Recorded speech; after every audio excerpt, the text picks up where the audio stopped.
قانون کی حکمرانی میں نہیں سمجھتا کہ فل فرائی اور ہاف فرائی میں ہے.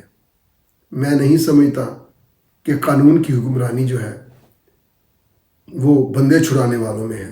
اگر ایسا ہی ہے، اگر ہم اسی سوسائٹی کی بنیادیں رکھ چکے ہیں، تو پھر ناظرین یہ جو ڈی ایس پی ہے جس نے بیٹی کو ماں نے گھر مانگا، گھر کی بجائے قبر بھی نہ دی اور ڈمپ کر دیا کہ لاش کی پوسٹ مارٹم بھی نہیں ہو سکا.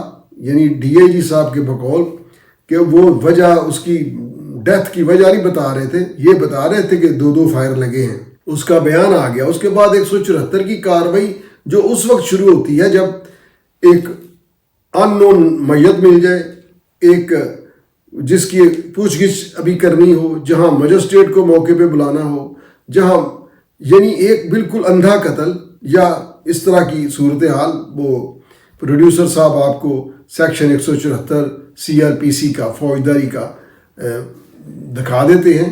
میں کہوں گا کہ ذرا سکرین پہ ٹکائیں جس صورت میں یہ کی جاتی ہے. جب ملزم نے بیان دے دیا کہ میں نے قتل کیا ہے، اس کے بیان کے بعد اس کے ساتھ کہتے ہیں اس نے اعتراف کیا.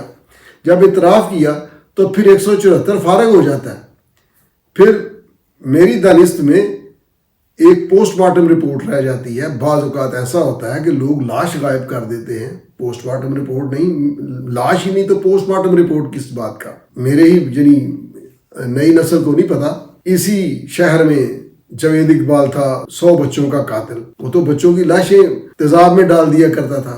کوٹ لکھپت جیل کے پاس کہیں اس کی پڑی ہوئی ہے میت، اس کو دفنایا گیا تھا لاوارث کر کے، کوئی لاش لینے نہیں آیا تھا. تو ناظرین یہ جو ہاف فرائی ہے، کیا عثمان حیدر اس وجہ سے بچ جائے گا کہ اس کے بدن پر وردی ہے؟ آپ غور کیجئے کہ وردی سٹارز گیزٹڈ آفیسر حفاظت کے لیے ہے، محافظ لکھا ہوا ہے، اور بیوی ہے، لو میرج کی ہے، پہلی بیوی ہے، وہ گھر مانگ رہی ہے، اس کو سوسائٹی میں اپنے خاندان میں اپنا وہ مقام نہیں دلوا پا رہا.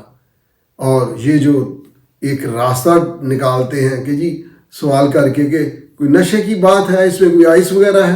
بھئی ایک کو کالاشا کاکو میں دفنا دیا، ایک کو کانا میں دفنا دیا، ایک کی لاش 27 کو مل رہی ہے، دوسری کی 5 کو مل رہی ہے. اپنے پرائیویٹ پسٹل سے وہ قتل کر رہا ہے، سرکاری گاڑی میں قتل کر رہا ہے. اور بہرحال پولیس نے دوسرے لوگوں کو بھی انٹاروگیٹ کرنے کا ٹھان رکھا ہے، اور وہ ایک دن سامنے آئے گا.